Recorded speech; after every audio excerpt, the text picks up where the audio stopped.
Chapter 5 Expanded Summary: Urbanization and Inequality in China. China's urbanization represents a monumental transformation in its modern history, reshaping its economy, society, and geography. The urban population surged from less than 20% in 1980 to over 60% by 2019, moving more than 500 million people from rural areas to cities in just 4 decades. Yet, beneath this success lie deep-seated challenges of inequality, unsustainable housing markets, and strained public services. This chapter offers a detailed examination of these dynamics, exploring how urbanization has unfolded, the role of land and housing policies, and ongoing reforms targeting the household registration system, hukou, and regional disparities. China's urbanization has been propelled by a development model centered on land-based finance.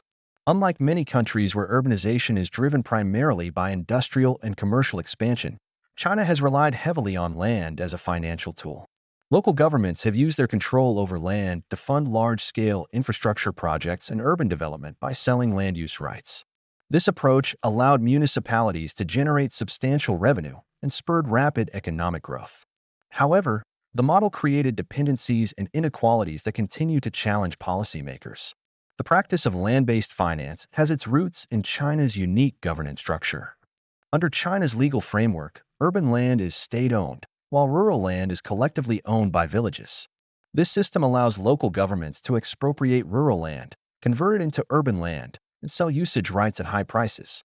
The resulting funds have fueled urban infrastructure, roads, schools, and commercial districts. While this model has achieved remarkable success in transforming China's urban landscape, it has also established a dependency on rising land and property values. Land sales now account for a significant portion of local government revenue, intertwining the fortunes of the real estate market with fiscal health and public services. This dependency has created a self-reinforcing cycle where high housing prices sustain government revenue and financial stability. However, these prices have become a significant burden for residents. Over the past 2 decades, housing prices in major Chinese cities have risen dramatically. In top-tier cities such as Beijing, Shanghai, and Shenzhen, housing prices have increased at rates far outpacing income growth. For instance, from 2005 to 2015, property prices in Beijing quadrupled, leaving aspiring homeowners increasingly dependent on large mortgages. This has led to a rapid accumulation of household debt. By 2018, household debt had tripled compared to a decade earlier, with housing loans accounting for over half of this debt. The debt-to-GDP ratio for households reached 54%, approaching levels seen in advanced economies like Germany and Japan, although China's ratio remains below the United States. The consequences of high housing costs extend beyond debt.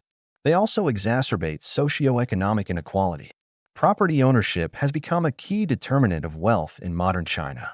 Those who purchased properties before the surge in prices have seen their wealth grow exponentially, while new entrants to the market face significant barriers. Intergenerational wealth transfer amplifies this inequality, as families who own property are better positioned to provide financial support to their descendants. The result is a widening wealth gap that increasingly divides society into property owners and non-owners. Adding to the challenges is the unequal distribution of housing opportunities across regions. Coastal cities like Shanghai and Guangzhou attract massive inflows of people due to their robust economies, job opportunities, and higher wages. However, these same cities face severe land shortages due to stringent government controls on land use quotas. Despite being the focal points of economic activity, their land allocations often lag behind population growth, leading to an undersupply of housing and skyrocketing prices. In contrast, many less developed inland regions and smaller cities have excess land supply, but struggle to attract residents or businesses. This mismatch reflects policy inefficiencies, where administrative decisions about land allocation fail to align with actual economic and demographic trends. The challenges of urbanization are compounded by China's hukou system, a household registration system that ties access to public services to an individual's registered place of residence. Migrants moving from rural areas to urban centers often lack local hukou, excluding them from essential services like education, healthcare, and social security. This exclusion has significant implications for social equity and urban development. By 2019, over 200 million urban residents lacked local hukou, creating a class of second-tier urban dwellers who contribute to the economy but remain marginalized in accessing benefits. This system perpetuates inequality, as rural migrants find it harder to secure stable livelihoods and fully integrate into city life. Efforts to reform the hookah system have been underway since the mid-2010s, with varying degrees of success. Policies have aimed to unify rural and urban hookah and link public service provision to residency rather than registration. Smaller cities have been more willing to relax hookah restrictions, offering incentives to attract talent and residents. However, large megacities like Beijing and Shanghai, which already face immense pressures on housing and infrastructure, have maintained stringent hookah requirements. While some progress has been made, particularly in medium-sized cities, the overall system remains a barrier to equitable urbanization. Land use reform is another critical area of focus. China's current land system, which segregates urban and rural land markets, has long hindered efficient land utilization. Urban land can be freely traded and developed, while rural land is subject to collective ownership and restrictions on transferability. This dual system limits the ability of rural land to meet the demands of urban expansion. Recent reforms have aimed to address this issue by allowing rural collective land to enter urban markets, breaking the state's monopoly on land supply. Pilot programs in cities like Chongqing have experimented with mechanisms such as land tickets, enabling rural land to be converted for urban use, thus increasing land availability for housing and commercial projects. These reforms also seek to address the inefficiencies in land allocation. For years, land quotas have been distributed based on administrative priorities rather than market demands. This has led to scenarios where rapidly growing coastal cities face land shortages, while interior regions accumulate and use land. Policy adjustments are beginning to explore mechanisms for transferring land use quotas between regions, enabling better alignment with population flows and economic activities. If implemented effectively, these changes could help ease housing shortages in major urban centers and improve land use efficiency nationwide. Despite the challenges, China's urbanization has brought immense benefits.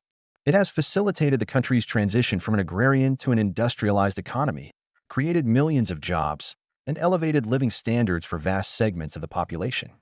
Urbanization has also spurred innovation and economic dynamism by concentrating resources, talent, and infrastructure in key regions. However, the current model's over-reliance on land and housing markets poses risks to long-term sustainability. Rising household debt, coupled with wealth inequality, could dampen consumption and destabilize financial systems, while regional disparities threaten social cohesion. Looking ahead, China's urbanization must evolve to focus more on people rather than land or capital. A people-centered urbanization strategy emphasizes improving access to public services, fostering inclusive housing policies, and ensuring that urban residents can fully participate in and benefit from city life. This approach also involves addressing the root causes of inequality by reforming land use, redistributing resources, and expanding opportunities for rural migrants. The future of China's urbanization will be shaped by how effectively these reforms are implemented. Achieving a balance between economic growth, social equity, and environmental sustainability is no small task. Yet, the lessons learned from China's urbanization journey provide valuable insights for other developing nations navigating similar transitions. In conclusion, Chapter 5 portrays China's urbanization as a story of remarkable progress coupled with profound challenges. While the land-driven model has fueled rapid development, it has also entrenched systemic inequalities and financial vulnerabilities. Reforms targeting land use, hukou policies, and regional disparities offer a path toward more balanced and inclusive urban growth. By placing people at the center of its urbanization strategy, China can ensure that its cities remain engines of opportunity and progress for all its citizens.